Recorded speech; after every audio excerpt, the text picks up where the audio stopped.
just sit there, bask in the euphoria.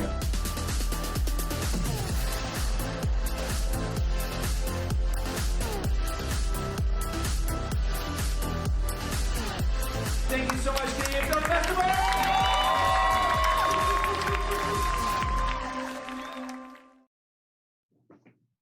Hi, everyone. I'm Jen Pogue. I'm the Industry Series producer here at the CFF.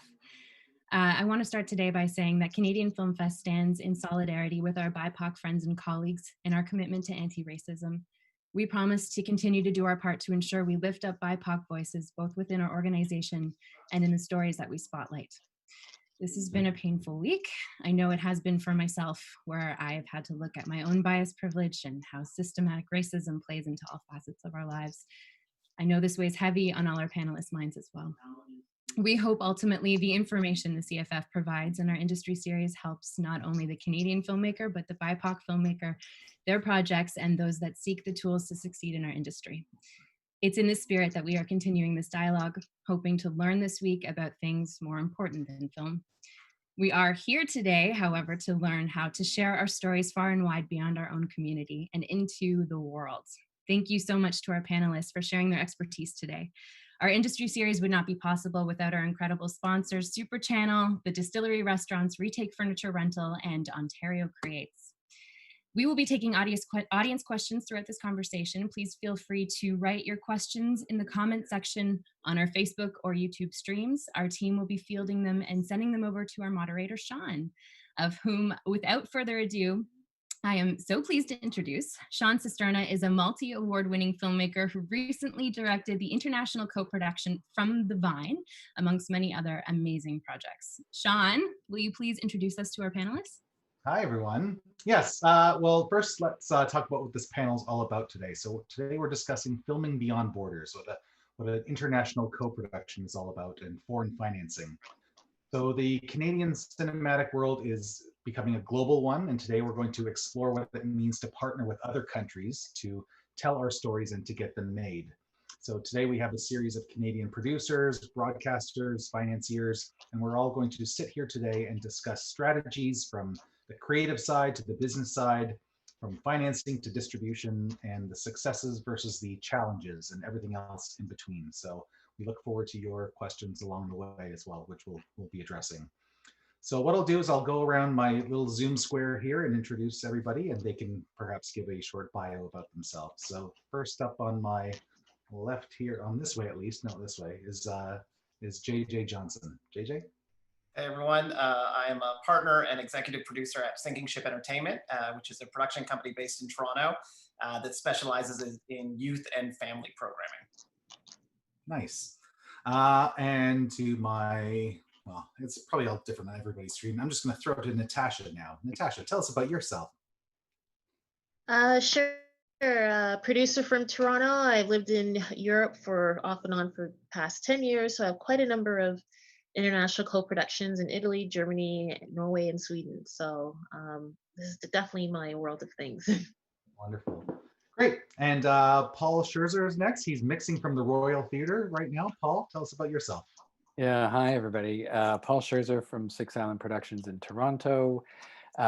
We do mainly feature films, but also TV. And the focus, like Natasha, is on international co-productions. And I'll tell you a bit more about some of the projects we're working on when we get into it.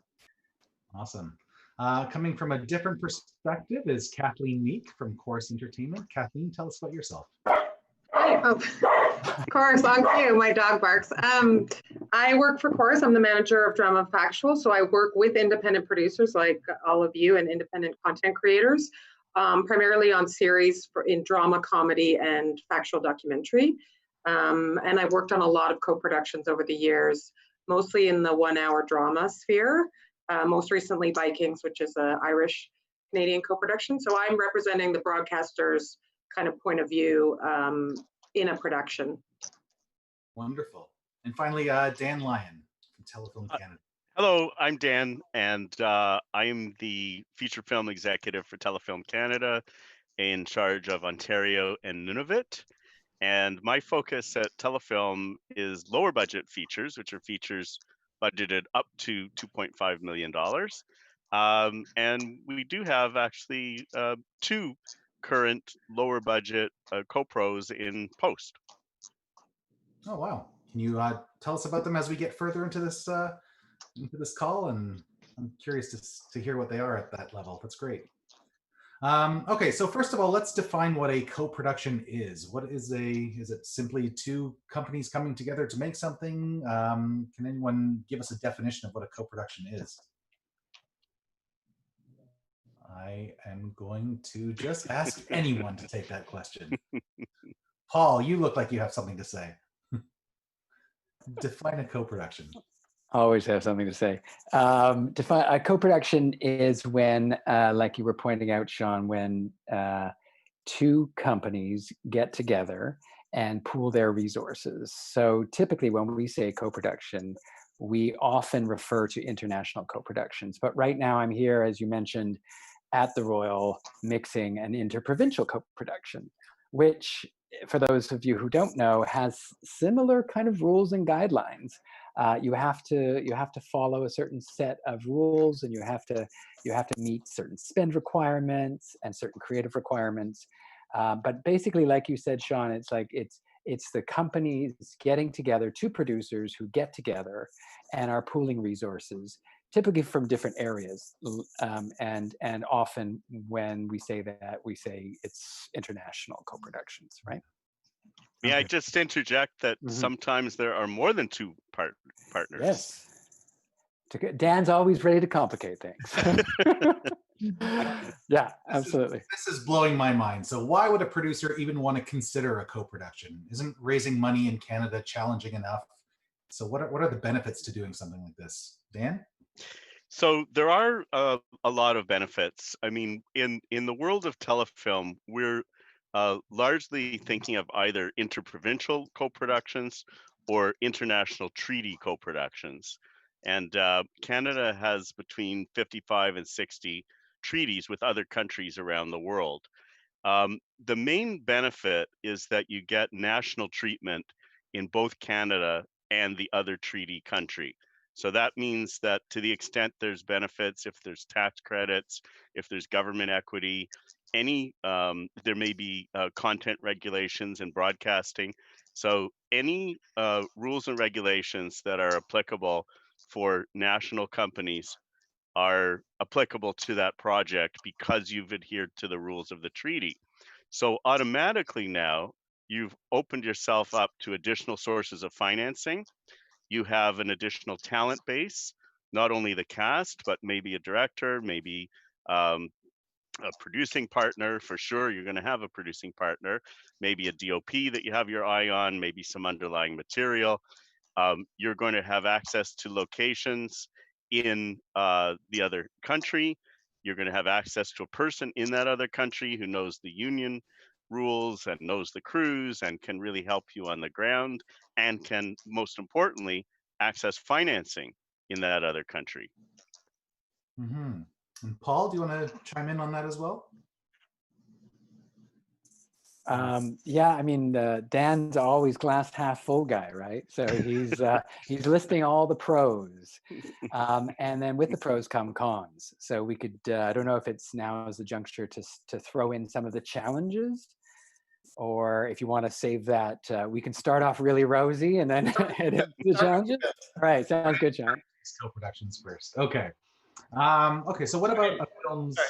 I would just like to add that for us, anytime you can have people saying yes to your project is beneficial. You want as many people talking about it, and you want to give yourself as many safeguards so that when financial situations or things come up, you've got someone else to pivot to. It's not just lessening the risk. It's having, it's already proving that you're market testing. You've already got someone else that's interested and on board.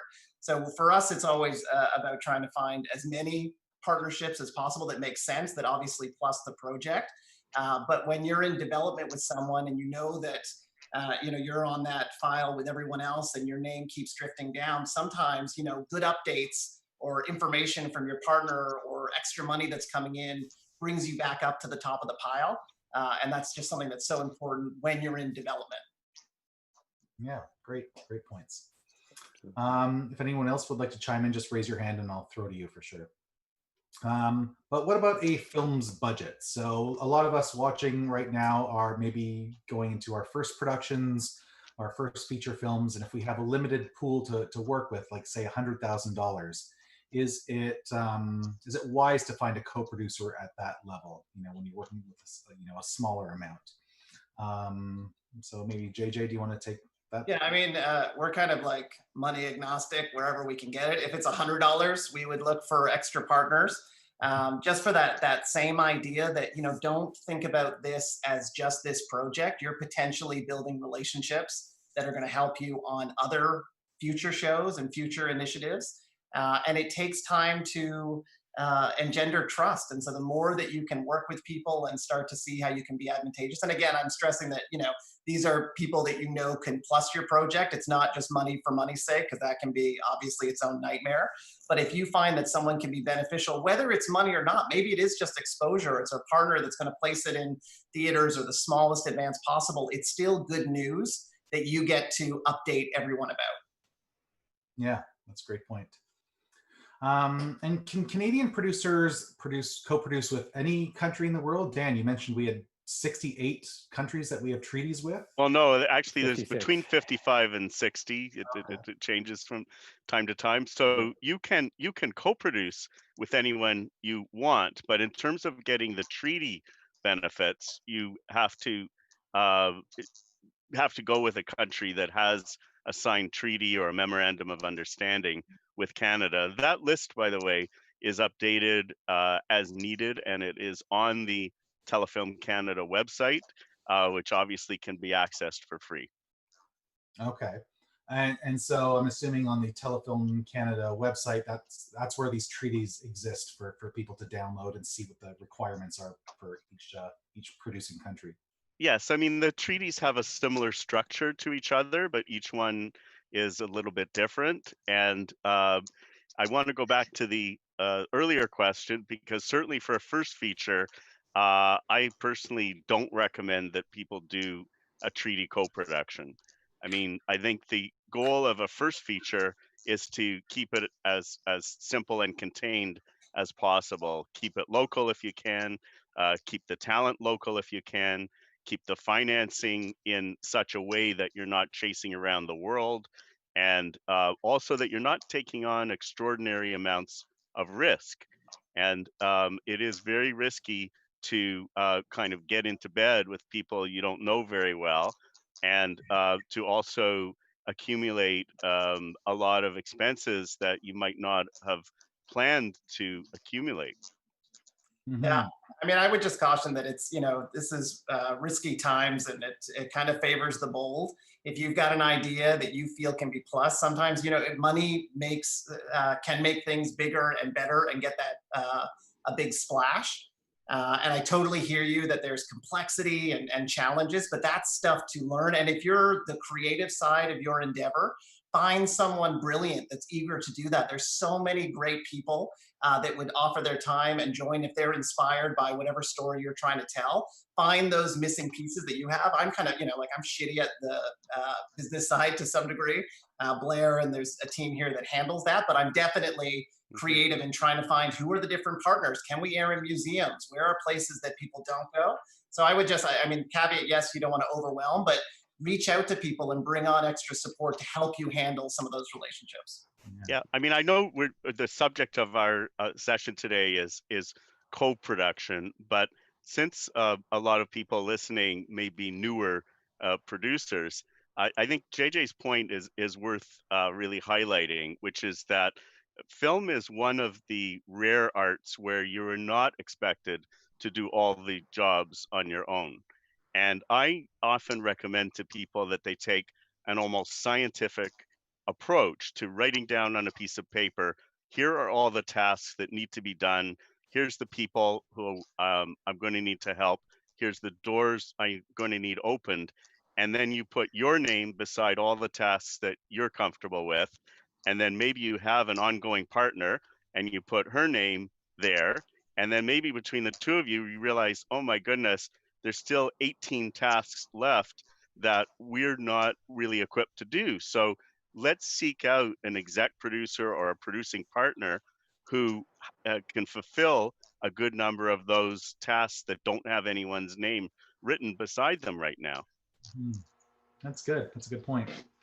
We have a question coming in from Facebook from Maria. When would be a good time to co-produce with another country, and why? I'm not sure if that means at what stage in development would be wise to bring on a co-producer, but yeah, when would be a good time to co-produce with another country and why? I would say right even from the very beginning, because one project that I have is with Germany, and through that process, I was given a script, and we had to tweak it a bit for the more of a Canadian audience and sensitivity, or more for North American side of the production. And I think it was a good thing because we were able to get an end product that was compatible for both sides of the world, as well as for funding. So if you find a partner or a producer, director, or whoever your creative team is, you're only going to get a better product when more minds are on it. Yeah, and presumably it would be made for more of a global audience rather than like a domestic. Yeah, I mean, your audience is global, right? Anybody can access a film nowadays. So whenever you're creating something, you got to think of your audience, and maybe the majority of your audience, which you never even tapped into or thought of, could be in Asia. So you got to really think, how can I sell this product to people? And I think, just jumping off on that, like, one of the challenges we have as a smaller country is we have a smaller talent pool of on-screen performers that are recognizable to a larger audience. And they're highly in demand. And yet you have this chicken and the egg thing of raising financing and packaging your show, where you need somebody that's recognizable to help market your show. And yet you all, and those people don't all necessarily are accessible to you domestically. So, I mean, I would say that cast is a major factor for broadcasters when they're looking at why you would partner, other than the financial reasons and the partnerships and accessing talent. But we have such a strong talent base across the board, but it is this kind of just this recognition factor globally that you need to package something at the expectations of your distributor and to sell the show afterwards. So it does demand that you find partners often. And it's okay when you're starting small, because maybe then it's a discovery thing. Although I would argue that still, I mean, it's a little different for film than TV, because in film you have the ability to have a non-Canadian cast that may help bring some marquee value, whereas in TV you don't, unless you're structuring it as a co-production. I think, sorry, just to speak to how important it is to bring them in early too. And another reason that's a plus for co-ventures or co-productions is to have other creative voices at the table, like Natasha was mentioning, so important, but it also helps you kind of distill the creative control. When you've got just one network or one big financing partner, they really have epic control over the creative. When you've got multiple, everyone starts to realize that they've got a piece of it and aren't the final and end say. And I just find as the creative lead on some of these projects, that you're able to navigate a little bit, because everyone knows that there's got to be some compromise versus the tough hand of we own it all, do as we say. And then who would be the final say in a situation like that if there's a disagreement between two? As long as they don't talk to each other, it's the best, because you can kind of play around with that a little bit. When they know each other, that can be problematic. But even in those situations, I find that you can just bring everyone together. And for us, it's always made our projects far more internationally ready. When we've got a European perspective and a US perspective, and as many countries coming in, it just makes our show, it's already been those perspectives from those countries have already been brought into bear. So I find our shows then tend to do better there, because we've already been thinking about those sensibilities. But I would just argue that you have to be careful that you're not selling different versions of your show to different people. And that certainly has happened. People do that for financial reasons. And it really compromises, it makes the creative process having multiple stakeholders. The more you add, the more challenging it can be because you're trying to serve a lot of masters, especially when you have a south of the border master with, a big weight and expectation. So it's just trying to balance all that out. And like I've worked on a show where they sold one network thought they were getting an episodic 8 o'clock TV show for family, and the other partner, they thought they were getting a highly serialized R-rated show, and it was like a nightmare to get those, and everyone was unhappy, and everyone felt like they'd been sold the wrong bill of goods. So it's just, you have to really be, I think your point about development early is really good, because then you're all bought into what it is early on, and you have a shared creative vision. And ultimately, we're investing in you guys as the showrunner creator, but, and so you can have that autonomy, but it can, first season of a show, things can go a little wonky. There is a legal answer to Sean's question, which is that you're going to have a co-production agreement in writing, which is going to have some kind of dispute resolution mechanisms in it. Hopefully, you're not going to have to rely on the contract, because once it gets to that point, in some ways it's already, the ship has left the dock, and you're in trouble. But nevertheless, the agreement will have a role in who gets to have final say over what. Good, makes sense. Okay, so traditionally then, what are the strongest countries to co-produce with? What has Canada traditionally done business with? Like, which countries have Canada done business with, and where do we find most success? Anyone? Stories? Yeah. Go ahead. I know I'm a bit biased because I lived in Germany, but honestly, they really have some great incentives, meaning that they have a lot of grants such as the BKM. There's also the German Motion Picture Fund. With the German Motion Picture Fund, they don't recoup, but they take a share of the film. While with the BKM funding, it's very much a large grant that you can get on your production. The only thing is, it's like they will disperse it in increments. So 40% when you go into production, 40% when you have your first cut, and then the final 20% once you show that you've employed people and you've been audited, and then disperse the final 20. Now, if anybody wants more information on co-producing with Germany, you can definitely go to the ffa.de, or just email me and I can send you some guidelines. But the fact that it eases the pressure from your recruitment structure, as well as once you have one form of German funding, you can then also access funding with a European fund, such as Euroimage or Creative Europe. So, and then Canada is also part of that scheme of Eurimages. So I personally think it works very well together. It's very cohesive structure. Okay. If you are interested in going on the Telefilm Canada website, we actually list all of the treaty co-pros for the last 7 years, and that is updated annually. So you can see who the Canadian partner was.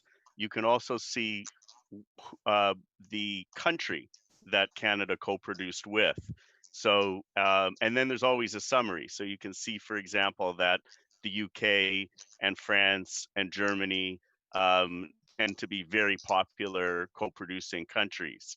And then you may be surprised that some smaller or unexpected countries that Canadians have found a way to successfully work with. So whether it's, Cuba, or most recently Malta, and other territories that provide unusual talent bases and unusual locations, and possibly a very simpatico co-producing partner. And I want to interject too, because even right now I have a show that I'm putting together, and I would love to shoot some of it in Jamaica, but they don't have the tax credit system or a treaty with Canada. So how I've been navigating that is you can team up with the UK producer, and then everything would be done through the UK producer, and it just works very well because the UK and Jamaica have a co-production treaty.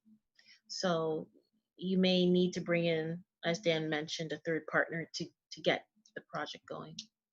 Oh, that's interesting. So countries have to be, they have to align with each other. So it's not like they can just announce that we're a co-production country, we're open for business. They have to have specific treaties with the co-producing country. Okay. Yeah. Interesting. I Okay. would, if I was an emerging producer, like to Dan's point, if you've got a list of who we've produced with and another list of the countries that we can do treaty co-productions, I'd be going through and seeing who we haven't worked with that often. All of these countries are invested and interested in showing that these relationships can work. If you can be the first producer to break in one of these new relationships or find some extra resources or funding from one of those countries, I guarantee you there's going to be interest on the Canadian side to make sure that that works. So to me, that's like an opportunity right there to kind of cross-reference those lists and see where some of these countries should, you should try to reach out to. Okay. So we have a question on Facebook here. Maybe Kathleen can answer this one. In your opinion, are co-productions more appealing to broadcasters? Not necessarily. I mean, it just depends on the creative, truthfully.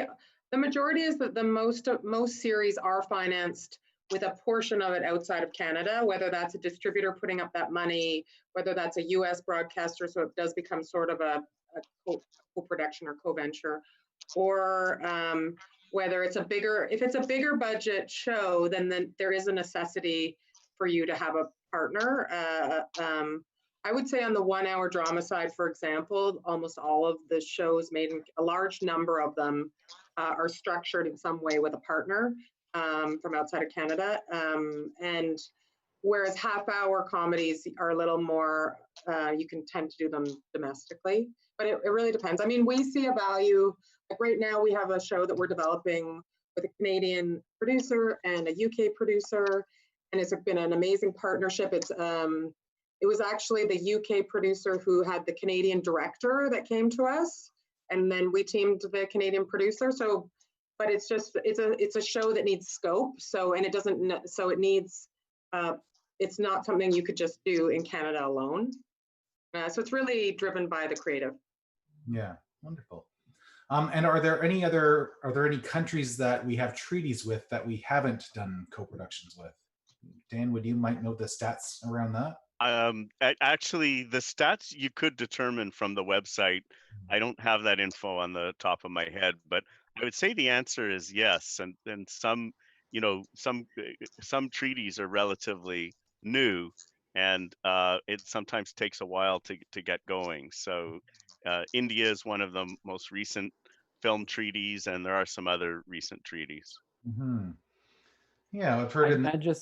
Sean, sorry to interrupt. I just add to that, and what JJ was saying as well before, is to look to some of the treaties, the new treaties that were just renegotiated or newly negotiated, because the Department of Canadian Heritage that actually negotiates these treaties on our behalf is looking to make them more flexible. So just the basic terms have been, it's typically around 20%, right? For minimum participation, it's an 80-20 for a bilateral or two-way co-production, and then, but 20% is typically the minimum. And now all the new treaties, they're looking at 15% participation, and these would be New Zealand, Ireland, and I think Belgium too, if I'm not mistaken.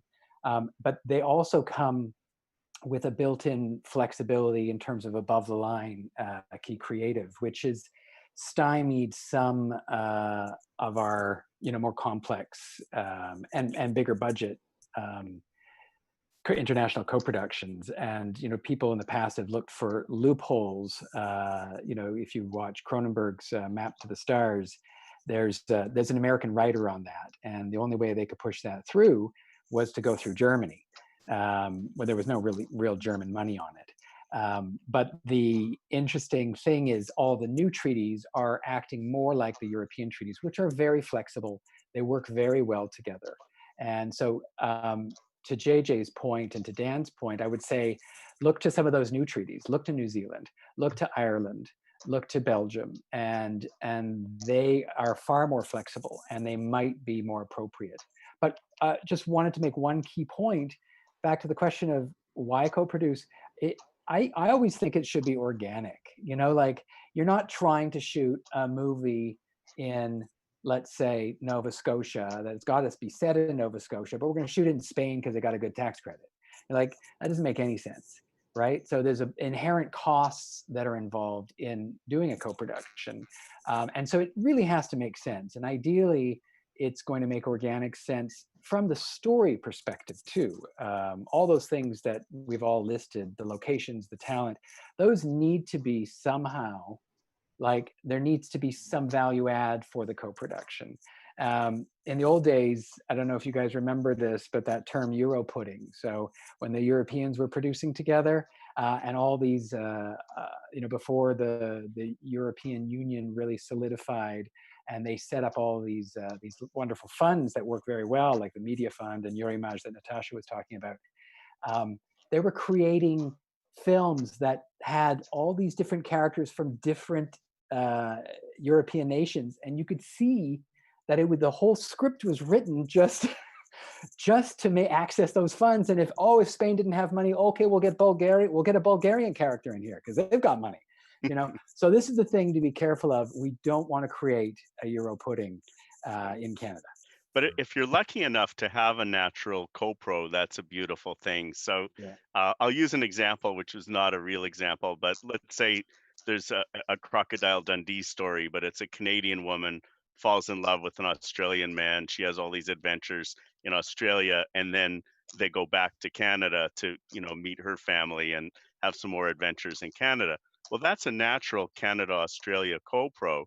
And how great would that be? You get an Australian lead actor and a Canadian lead actress, and you use locations in both countries.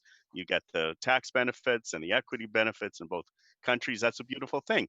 I mean, Book of Negroes shot in Africa, and that was a Canada-South Africa co-pro. So again, a natural co-pro. Nice. Okay, we have a question on Facebook. It says, for Sean, that's me.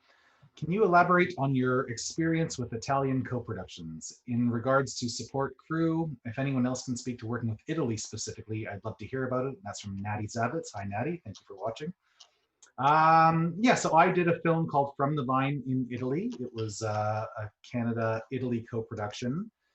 Specifically, we financed it through private equity and Ontario Creates on the Canadian side. And then in Italy, we accessed some money from the regional government there, the Lucana Film Commission, it's called, in this region called Basilicata. So we were able to trigger the co-production that way and pool our resources together. And that was a natural fit as well. It was a story written by an Italian Canadian that took place at the beginning in Canada, and the character moved to Italy to start a vineyard. And we shot in rolling Italian vistas with Italian wine, but with a Canadian cast and crew for the most part. So we felt that was a really organic way of putting of working out in the co-production sphere.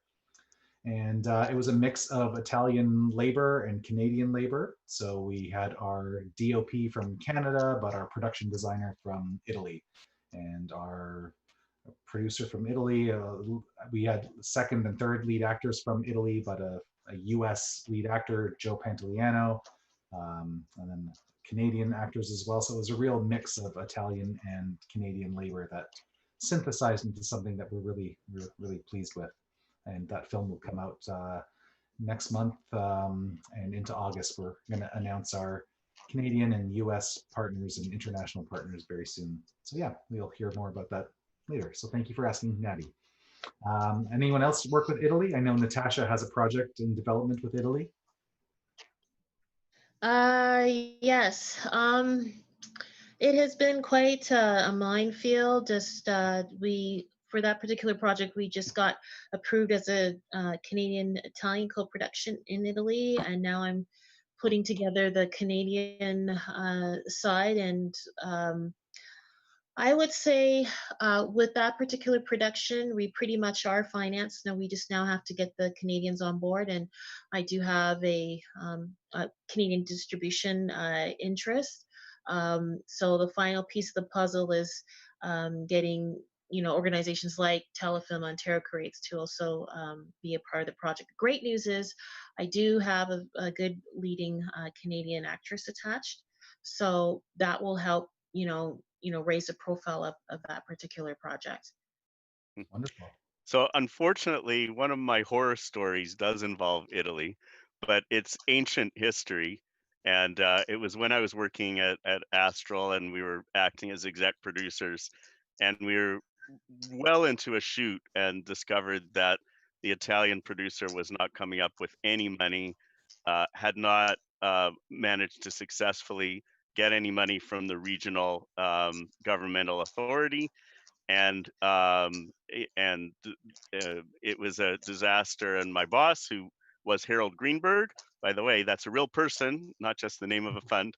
Harold told me to shut it down, and it's the only production that I've ever been involved in, aside from a COVID-related production that was shut down in the middle of production. Yeah. Mm. It happens. Okay. Okay. So everybody, a few people have mentioned Euromage in the panel so far. Can you tell us what Euromage is for those who may not be familiar with it? I can take that if you want. So Euromage is a group of 38 countries, I believe, and Canada is the most recent.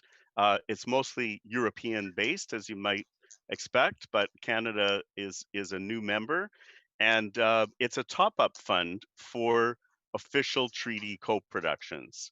And there's a number of requirements. You have to go in with a certain amount of financing already locked in. I believe it's at least a 50% minimum. And in terms of where Euromage gets its money, I would use the analogy of a poker game, which is everyone throws money into a pot. And if you're very lucky, at the end of the day, you come back with more money than you put in. But it's also very possible that you might put in, you being a country, you might put in money and not get anything out.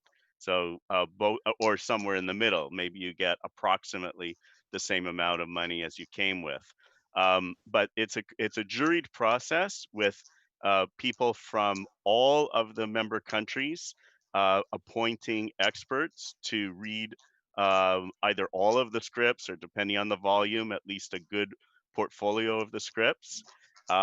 We have actually 2 employees of Telefilm Canada who are the Canadian Euromage reps, and they do a tremendous amount of work in terms of triage, because you're not allowed to vote on your own projects, or your own country's projects, I should say. So you're weighing in on other projects, and then other people are weighing in on your projects. And I understand it's a very healthy and lively discussion that happens. If you are fortunate enough to get financing, it's very generous. It's up to 500,000 euros, or I believe 17% of the budget. So it's very meaningful as top-up financing should you be successful. Mm-hmm. Wonderful. And I just wanted to add with Euromage, it's a one-shot application. So if you put your application in with them and you don't get it, you can't reapply. So your application has to be very strong and solid with this financing secured on both sides, not just on the European side. So if a Canadian producer and let's say an Italian producer get together, and they, both sides have to come in with a good, good percentage to present Euromage. It's kind of a one strike rule, and the closest thing in Canada is at Telefilm we actually have a 2-strike rule, so you can come in a second time and be considered, but if you are not successful your second time, you're not allowed to come in a third time. In terms of the types of films that Euromage is looking for. That's very good news, I would say, for the Canadian creative community. They're looking for auteur films. They're not looking for giant commercial films.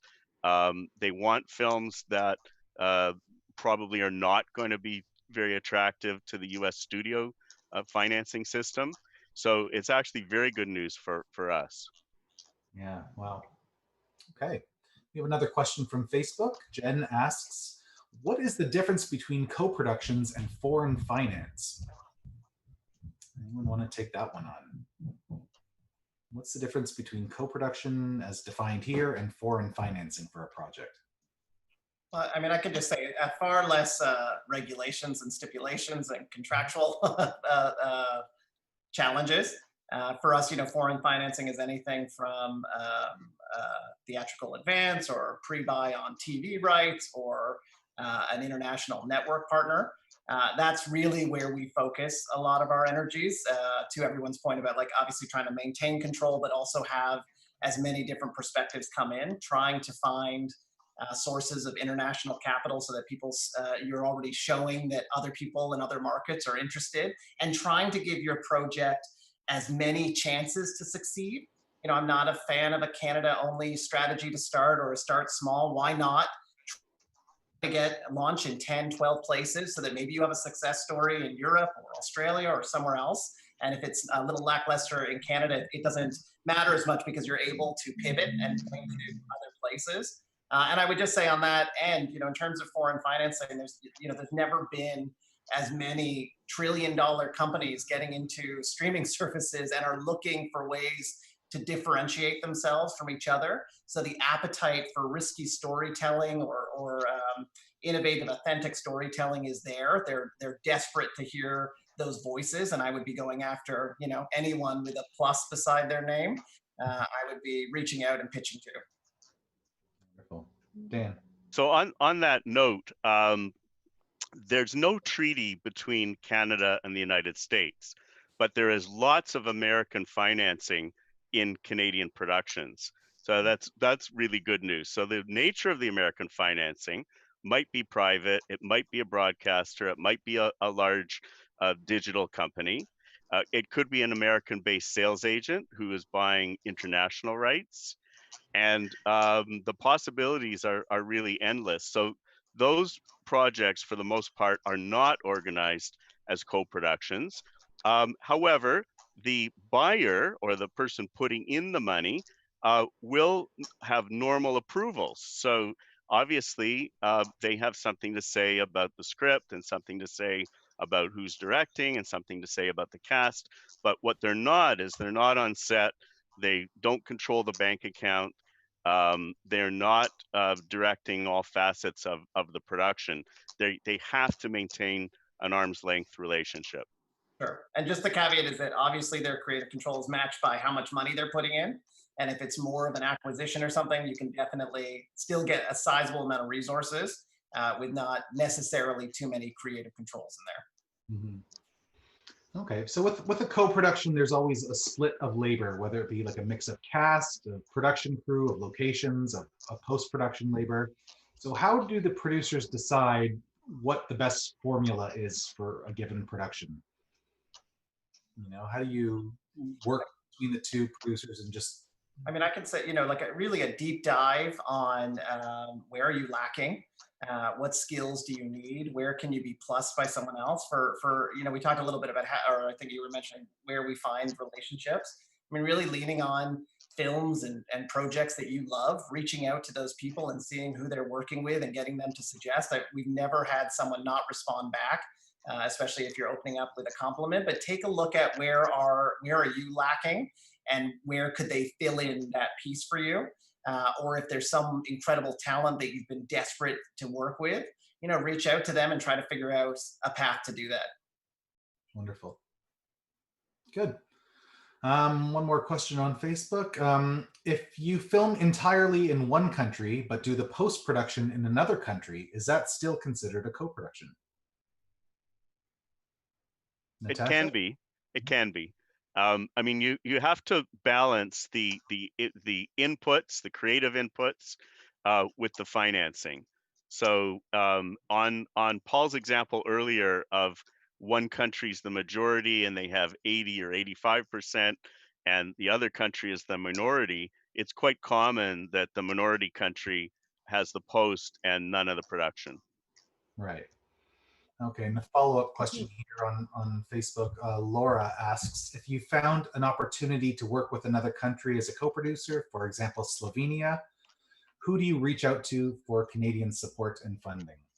So, yes, so presumably if it's a treaty co-production, you're partnered with Slovenia, and that makes you and Slovenia both international treaty bound.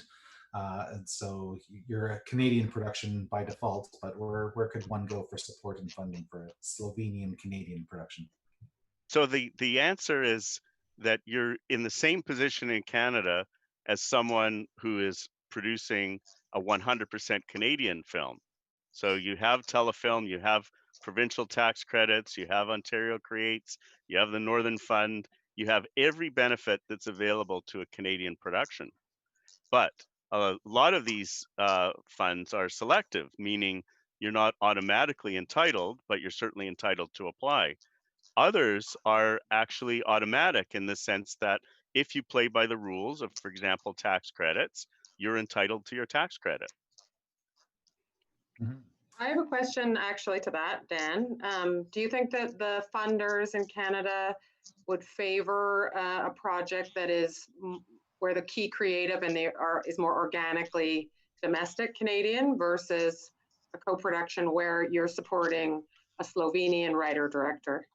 I think that that's a great question, Kathleen, because, you know, in terms of mandate, I could start by really answering it from the perspective of my own job. So my own job is largely to foster Canadian talent. And my portfolio is entirely films budgeted up to $2.5 million. And my main mandate is building Canadian talent. So in that section of our fund, we don't look to non-Canadian writers, non-Canadian directors. So that's very important. Once you get up into a more expensive film, let's say a 10 or 15 or $20 million film, you have to look at it logically. If Canada took the attitude that only Canadian directors would be funded in terms of Canadian financing, then every other country would take the same attitude and there wouldn't be any treaty co-productions. So on the more expensive projects, of course, there's going to be non-Canadian key talent. I would add that as a broadcaster, we are always faced with that as well. And when you're in the world of original commissioning, we're really focused on Canadian talent, Canadian writers, Canadian producers, Canadian directors. So it's your job as a producer to go out and find those other partners for whatever reason. But our inherent goal is to support Canadian talent, and that's probably a similar mandate to CBC or to other broadcasters. And certainly even the broadcasters that help finance films have they look at it in terms of talent building and supporting the domestic industry and finding that next great director, writer, showrunner. And then on a purely commercial level, am I going to take the risk on this non-Canadian filmmaker, or would I rather put my risk money into a Canadian? So it's a philosophical thing that I think everyone in my mind shares, at least most people that work on the commissioning side. Yeah, I mean, in terms of the community at large, there's a certain schizophrenia, for want of a better word. Probably not the best choice of words. I'm sorry, but it's the best one I could think of. Because if you look at a successful co-pro, like let's say a Room or a Brooklyn, there are segments of our own community, friends of ours and colleagues say, well, what was Canadian about that? How come there's Canadian money going into that? The director wasn't Canadian. What are you guys doing? And then, and then there's another sector of the community saying, we want more flexibility in the treaties. We want the ability to have American writers. We want the ability to have no Canadian actors in the cast. And so I don't think that the Canadian community has entirely can really speak with one voice, because we seem to both want flexibility and the maximum participation by Canadians. Nice. Okay, so James on Facebook asks, other than Ireland and the UK, what are the best countries to do animation co-production with? Does anyone have any animation experience with a co-production? James, we're not going to answer that one, okay? Sorry, buddy. Okay, so okay, let's talk about going back to Kathleen. So when two production companies from other countries are working together in the broadcast sphere, does Chorus, for example, have anything to do with the BBC if you're producing with the UK, for example? So do the two broadcasting entities talk to each other? Yeah, I mean, it really depends on the show, and it depends on how the relationship formed. So there's been instances where, the distributor or the producer is the one that's navigating that relationship with the other broadcaster, and they're taking our notes, they're taking their notes, and they're kind of funneling them down. And then there's been other conversations where we have a direct dialogue and we almost like do our notes together. And we can get on the phone and talk to each other. So it really depends on, one of the challenges often is that there can be a lot of change in personnel, especially on the US side, with mergers and even in Canadian mergers and acquisitions and people moving jobs. So, you start a project and then it's a different production person that gets involved or so, but it really depends on, again, going back to the project and how it originated. But like right now, I'm working on a project that has a US partner, and we both give our notes and we CC each other on our notes. We don't generally get on the phone and like talk through things, but we can if we have an issue or if we're diametrically opposed to something. But I've definitely been on things where we did do that, especially when there was creative things that were tricky to navigate and wanting to make sure we're all on the same page. But we all. So usually the producer is the one that brings everyone together to talk about things, and we have multiple calls, just to make sure that we're all aligned with the vision and the way forward. Good. Okay, hold on. I'm gonna sneeze. Okay, it's gone. Okay. Okay, so here's a question for that's coming in on the chat here. Are there restrictions? This is from Haley. Are there restrictions when working with non-English or French countries, even when Canada is a major contributor? So it's a language-based question. Like presumably, would Canada come in on a solely, I don't know, Italian project, for example, that didn't have any English dialogue in it necessarily? I think that's more a question of where would you obtain the Canadian portion of your financing on a project like that. I think it's not so much a question of could that be certified as does it make any sense, because where are you going to get your Canadian financing? Would you be able to find a broadcaster? Would Telefilm come in? No. Would Ontario Creates come in? I don't think so. So you would have a practical problem. Yeah. But and I think it's been changed, but I remember a case, and Dan will know this film, where the script was in English, but then for authenticity, the one about the, where they were, oh my God. In Darkness. In Darkness, yes. Was do you remember Polish. that case? Yes, it was Polish, but they were in Yiddish. Yes, It's right? Agnieszka Holland, yeah. And there was an issue because of the certification, and then I think it was resolved. But that was one for creative reasons. It was always a Canadian project, but for creative reasons, it made sense for it to be in Yiddish. I believe it was in Yiddish, not in English or Polish with subtitles or whatever. Yeah.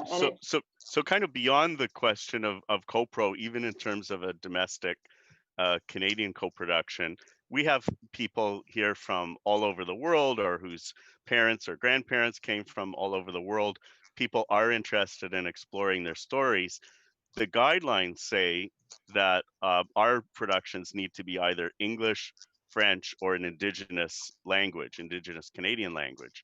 And but we have co-financed quite a few what I would call bilingual films. So an example would be Natasha, where the family are Russian immigrants in North York. And of course, they're going to speak Russian at home, but when they go to work or they go to school in the wider community, they're going to speak English. So we're finding every year there's a few productions like that, and we're happy to find a way through. That's driven by the creatives.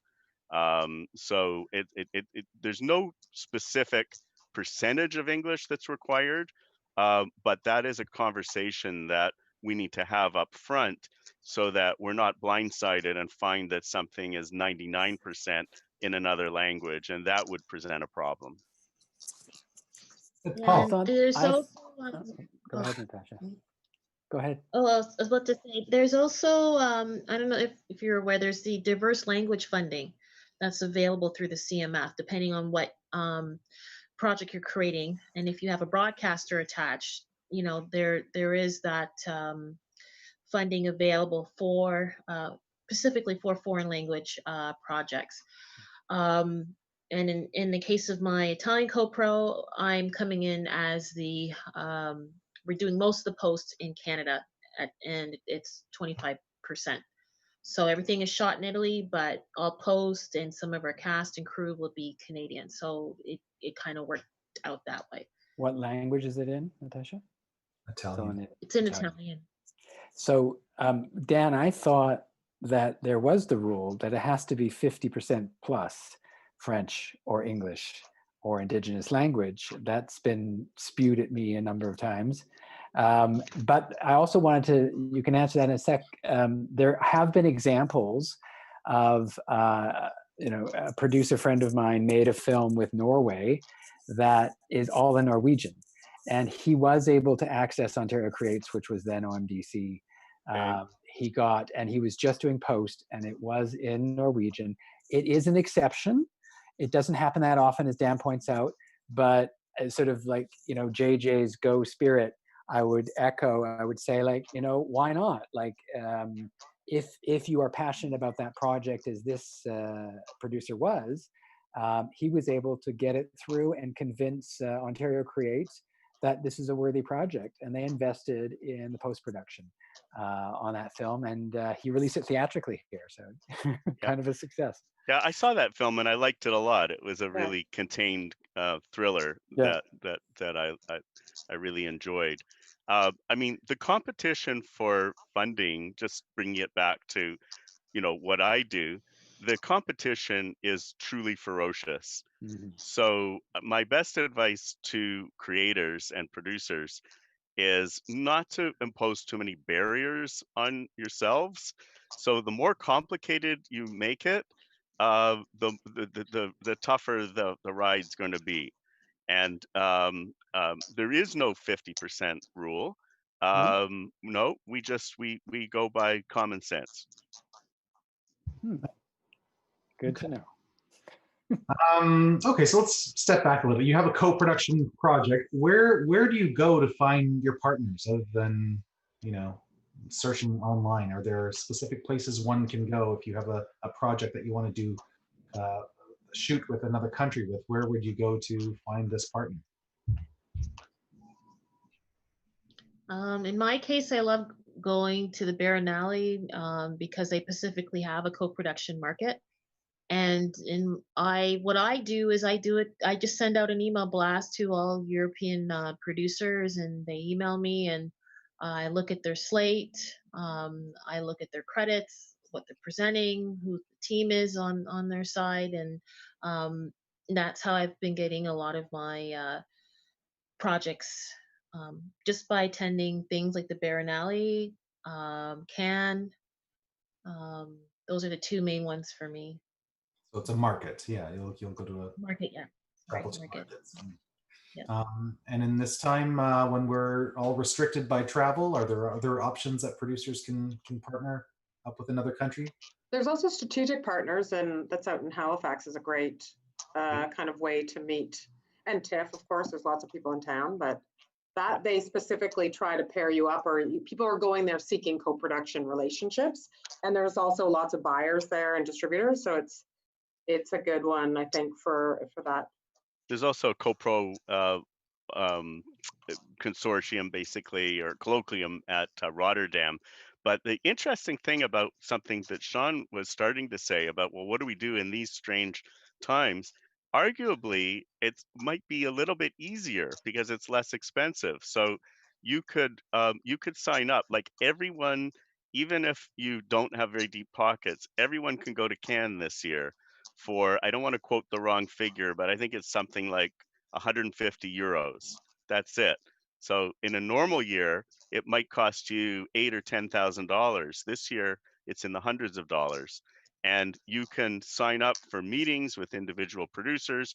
You can sign up for webinars, which might be very valuable in terms of getting some financing tips. You might find someone on a panel who you thought spoke very well and you'd like to follow up with them afterwards. So there's all kinds of ways, but I would recommend being strategic. In other words, not taking a complete machine gun approach and trying to reach, let's say, every producer in a certain country, but rather do some research and don't approach anyone if you haven't seen their work. You know, for me, that's the absolute baseline, is just pick one film, hopefully a recent film, and see it and have something to talk about on the creative end with the person before you start talking business. JJ. Yeah, and just to add on that, doing your homework. I mean, it's so imperative to remember that whoever you're partnering with, you're obviously inheriting all the people that love them, but you're also inheriting all the people that hate them. And so in addition to seeing what their content is, look at where they were placed. Like, did they get it on the network that you want to work with? If they haven't, for whatever reason, that probably suggests that maybe there's something there, especially for companies that have been around for a while. They're going to come with some business deals that didn't work or whatever. So you just want to be, to that point about being strategic, is making sure that you're aligned. Also, you know, are they a creative-led company or are they a money company? Are you in this to make money? Because there are companies that want to do that, and that's a great synergy. But if you're creative and want to do this auteur piece, and you're partnering with someone that just wants to get as much money as possible, that's not going to work. So making sure that your goals are aligned as well. Great answer. So I'm just cognizant of the time. We have about half an hour left. So maybe we'll spend about 10 more minutes talking about 2 or 3 more questions, then we'll open it up to specific questions from the chat group. But can you, does anyone want to tell us one time where a co-production just worked out for the best? You know, you entered into this partnership, you made the project, it worked out well, it won awards, it went around the world. What's a good success story from coming out of our panelists here? Nobody races to speak. That's not good. Well, I mean, you know, I'm one step removed, but in terms of, I'll go back because I think Sean asked right at the beginning of this session. So we have 2 lower budget co-pros in the Ontario portfolio currently. One is with Malta. It's called Carmen Has Been Touched. The director is Valerie Bruhager, and it's a really, really beautiful film where as soon as you see the opening shots and with the beautiful, beautiful landscape and scenery and houses in Malta, you immediately want to be transported there. And that to me is a great intro to any movie. Sean's movie, by the way, which shot in Italy, I felt exactly the same way. As soon as I saw that beautiful vineyard, I said, oh my goodness, I want to go there, and the beautiful little town. So remember, film is a visual art. So to the extent that you can take advantage of a unique location, that's a beautiful thing. And our other Ontario and foreign co-pro this year is something called Tabia. And the director is Igor Duryashka. And he's quite a prominent Canadian director. It's a co-pro with Bosnia. And it was certainly a natural co-pro because Igor is a Canadian, but the story is kind of a Romeo and Juliet story set in Croatia. So A beautiful film, and it got Eurimage financing. Nice. Mm. Good. Any other success stories before we get to the non-success stories? Okay, let's just segue into the challenges. So Sue on YouTube writes, wondering if everyone on the panel has a favorite experience from their co-venture, which we clearly don't, or a lesson learned that they care to share. So what are the lessons learned from your previous co-production experience? So something that may not have gone so well that you learned from. Does anyone have a story? So we had JJ, you want to sign up for that one? Yeah, I mean, there's learning in every project. We judge ourselves on, and when we look at people and funding organizations, is like, have they worked together twice? And you'll see that there's a lot of relationships where it's been one time. And so, for us, and we're mostly co-venture, and focusing on foreign financing. And in those instances, it really is, to everyone's point, making sure that in that development process, you are being very clear with what the idea is and what's important to you. Because I think this is a team effort at all times. So you're trying to make sure that you're presenting enough content to everyone that they get a sense of who you are and what you want to say and what you're willing to give on. And I think you kind of inherently knowing that going into a co-production or a co-venture makes it far easier. And you're far less defensive. So, I think we learned those things earlier, and those were mostly in co-production situations within Canada, where as a junior company, we definitely felt like we didn't have as much of a voice, and very quickly learned how important it is to have a seat at the table in all of those discussions, to meet those network partners, because they're going to be the people pushing for you on your next project. And to, I think Kathleen had mentioned, like the amount of people moving around, you never know where they're going to end up. And suddenly someone that was your, a great coordinator that you were working with on a show is running a network, which is what we're finding right now. And so, making sure that you're kind, but leaning, everyone wants to contribute and give ideas. This is the fun of what we get to do. And so making sure that you're not too rigid about that, like that yes, you've got a perspective, but if it's a great idea, making sure you're open to that, I think is something that we have learned to cultivate. Wonderful. Long before my time at Telefilm, I was involved with a producer named Pat Ferns, veteran producer, in a 14-country co-production miniseries, and I would certainly suggest that nobody do that again.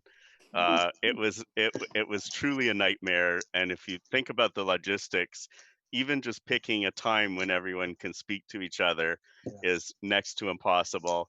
You have 14 sets of lawyers, 14 sets of accountants. The problems go up exponentially. So please try not to do that. And I just want to, the caveat to that, like we've definitely had productions that involve 10 plus networks. I think when you've got that many, we need to predetermine who's giving notes, even if they've got contractual language. Some will know that because they're at a lower level or that they're in synergy with another country, a neighboring country.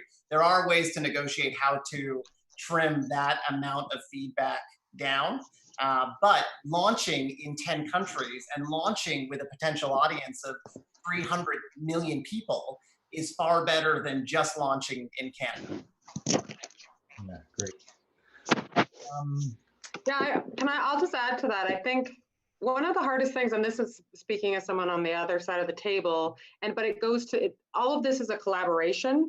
And so it's like when you're sharing information, you have to know when to speak up and when to not, and when to listen. And that's part of working with your other broadcast partners. It's part of working with your creative people. And so, I've certainly learned over the years, how to try to frame things in a way that is positive, but also, you have to represent your own creative instincts. And that's just a tricky balance, but because we're all used to collaboration, but when you're working with other people who have a financial stake, they do feel like they have a lot of ownership over what their point of view is. And so it's just like, it's trying to navigate that. It's trying to listen to that and adjust to that, but maybe not listen to all of it. That's just part of, working with lots of stakeholders. And I mean, it's just part of the job. And if you want to be good at co-production, you got to really be willing to take all that collaboration, but still go through and find your core vision and stick with it and find the best path through it. Great advice, Kathleen. And Paul, do you have any horror stories without naming names? Well, I have, I guess, what you could call a sort of success story and a horror story all rolled into one. It was a German co-production, and it was like Natasha is pointing out. They're actually really easy to work with and have great funds, and they're sort of similar in respect to sort of how they approach things, like Canadians, I think. So what we had was a situation where we had a medium-sized TV company that liked to do feature films, the odd feature film, right? Just to get some red carpet in, but they were making a lot of money on TV. And they were sort of aligned with this much, much larger group that, many of us have probably heard of. It's RTL Fremantle. And what happened was we were 3 weeks into prep on a feature, and this is a long time ago, 2013. And the medium-sized TV company in Germany, my co-producers, were bought out by the bigger company. And so what happened was they decided 2 weeks before first day of principal photography, they decided, these Canadian tax credit things, I don't like the look of that. And they were a bank, they had so much money, right? They probably have more money than a lot of our banks have, RTL in particular. And so they were like, I don't like the risky nature of the Canadian tax credits, even though for everybody listening, they're all AAA rated. I mean, there's no problem with banks here and most banks around the world, but these guys who are interim financing are both sides. Something I recommend you don't do. It's like interim finance your own side, even if it costs more, because this is what happened was 2 weeks before principal, they basically kind of called us on it. And I was going to have to, this was a $4 million shoot, and I was going to have to raise whatever the tax credits were, like $500,000 or something in 2 weeks. And as everybody knows who's like dealt with the banks, it's kind of 4 weeks to get your side, at least, the interim financing to cover your tax credits, your Canadian tax credits. So we had to shut down. We shut down for an entire year. Now, this is not to say anything about my actual producing partners. These guys who were working for the smaller company that then got bought up by the big company, they're as good as gold. They're really good friends of mine. The film went on to Berlinale. It was awesome. It played for 20 weeks in the theaters in Germany. And I still love those guys. It had nothing to do with them. It was the structure of the company they were working for at the time. They've since left that company, and now they have their own company, which had a competition film in Berlin this year. So they're doing really, really well. But that's kind of what can happen. You trust, I think, a lot of us, Natasha, JJ, Dan and Kathleen have been talking about your partner. You're looking at your partner and you kind of have to know them, which is why, getting back to the question of these virtual markets that we're going to go into, and I'm going to Cannes this year. I usually go to Cannes, but I'm going to the virtual Cannes this year. And I get it for free because I'm a member of a European producers network. So I don't even have to pay the €150, or the early bird price was 95, I believe. So I just don't know, if I'm not sitting in a room with somebody, am I going to try to raise $2 million, $1 million, $500,000, and trust that this other person is not going to screw me, like what happened, Dan's story about the Italian production that went down. And every culture, this is the other thing I think that is important that maybe we haven't touched upon so much, is every culture is different, right? They have a different approach to business. They have a different sensibility. Mm-hmm. And while that's a real benefit on the one side, which is all these different markets, all these different locations, different talent, different pockets of money, it's also a problem with seeing things in exactly the same way, business-wise, creative-wise. So that's why I think Natasha's right. I think the Germans are very similar to us in many ways. It's quite easy to deal with the Germans, and I, and the Brits and the Irish. It's really quite straightforward. I've never done anything with Australia and New Zealand. I would imagine that it's fairly straightforward. But I have done a co-production with Tunisia and France. It was a joint venture. And we were doing a dog's leg we were doing the co-production through France because we don't have a treaty with Tunisia. It was a great success story. It went to Cannes, the film went to Cannes, but it's very different approach to business. And right now, my last piece before, because I know you wanted to open up to questions, right now I'm doing the dreaded 4-way co-pro. As Dan likes to complicate things, so do I. It is with Israel, Canada, Germany, and Brazil. So talk about time zone changes. And it's all shooting in Jerusalem. Can you tell us about that project? The last question would be like, give us an elevator pitch of your next co-pro, and why does it make a good co-pro? Well, that one, it was kind of organic. The Israeli producers are the delegate producers, sort of the lead producers, that they came up with this concept, and it was originally based on this franchise called the Cities of Love. If anybody's seen them, Paris Je t'aime, New York I love you. A French producer named Eric Ben-Hibi owned the rights to this, and there was this New York Israeli guy who got the rights. He was working with this guy, and he got the rights to Jerusalem I Love You, but in the end nobody loved Jerusalem enough to make this movie. But so when they pitched it to me originally, it was like 10 directors making 10 short films about Jerusalem. Like, that sucks. Then they came back to me and they said, wait a sec, we've got Old City of Jerusalem. There's 4 quarters. There's a Jewish, Armenian, Christian, and Muslim quarter.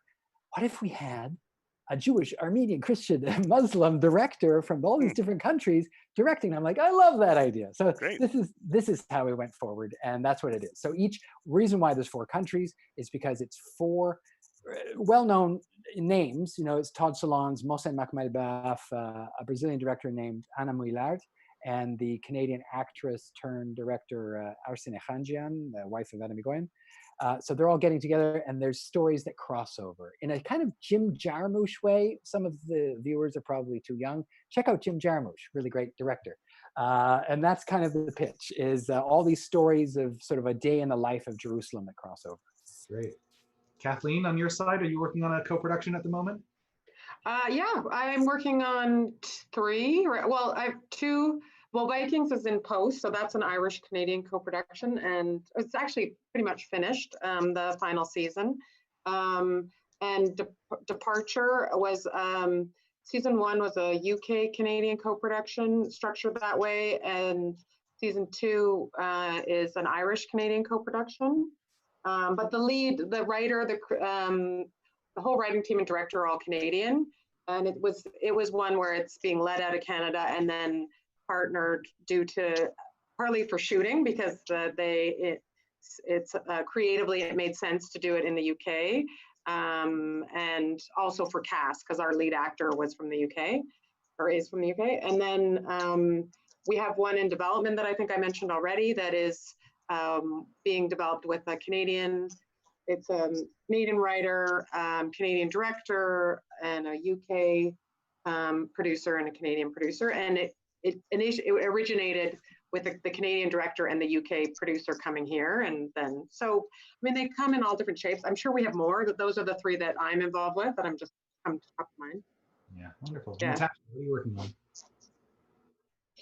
Oh my God, I have too much at the moment, but I have an Italian-Canadian co-production with Rai Broadcasting. I have one in development with Norway and Sweden. That one will actually pair up a First Nations lead character with an Afro-Canadian character. I haven't seen any Canadian films that have that pairing. And I think it might actually be the first. Dan, correct me if I'm wrong. And then I also have one that's a little bit more Black American themed. It's historical. And that would also be a German co-pro. And I have a TV series that I'm putting together with Ireland and England, possibly with Colombia, just because of location. So that's my slate. Wonderful. And JJ, what are you working on? I mean, we're, and I guess this would be like a note to the audience too. It's like, as much as you're spending time trying to figure out how to finance your project, spend as much time trying to plan for its success. You know, it's not just about getting the money and making it. That's absolutely a horrific battle. But what are you doing in those beginning relationships and moments to make sure that it's going to succeed and have as many opportunities to succeed? So, you know, we are always trying to find ways to not directly compete with people that have way more money or resources than we do. It's partly why we do live action CG blended shows, because they're, you know, wonderful, but a nightmare to make. And so not many people do them. But one of the strategies that we just did on the Dino Dana feature was to place it in museums and planetariums. And because in those venues, they tend to have had documentary and not narrative storytelling, they were so eager, because they've got their own challenges, for something fresh and new.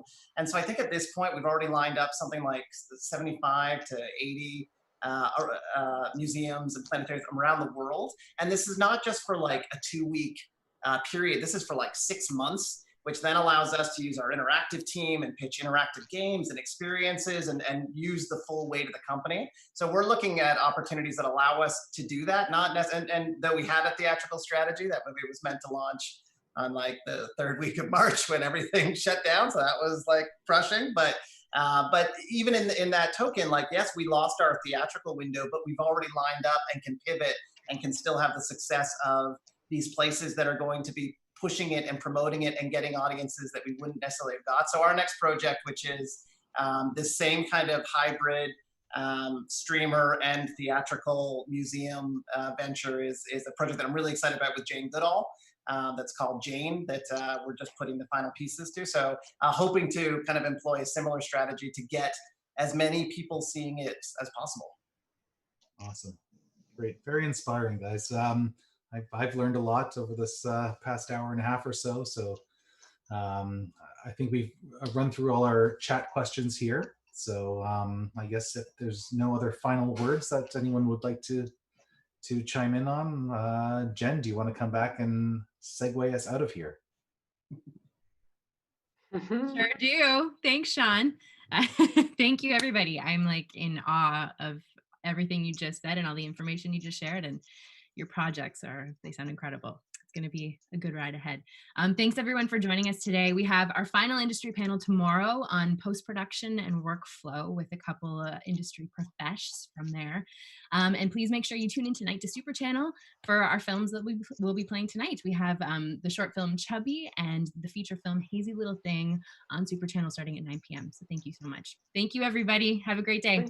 Thanks so much, you guys. Bye. Hello, my name is Wendy Potonsky, and I'm the managing partner and owner of Retake Furniture Rentals. Retake is once again a proud supporter of the Canadian Film Festival and is working to contribute to the Canadian film and TV industry by making it an easy and sustainable place to do business. Retake understands the importance of set design and the dynamic nature of the film and TV industry, which is why we created a company to specifically support Canadian filmmakers. Retake provides sustainable short and long-term furniture rental options to meet production schedules and product needs. Our in-house upholstery services can tailor our product to meet your set design requirements and match your color schemes. We use sustainable approaches to minimize product going to landfill when you no longer need the furniture on your set. Retake can also assist you in setting up your office with sustainable alternatives to keep your team working safely as we all head back to work during this unprecedented time. Our goal is to help you create memorable sets. Stay safe, everyone, and enjoy the films and shorts at this year's Canadian Film Festival.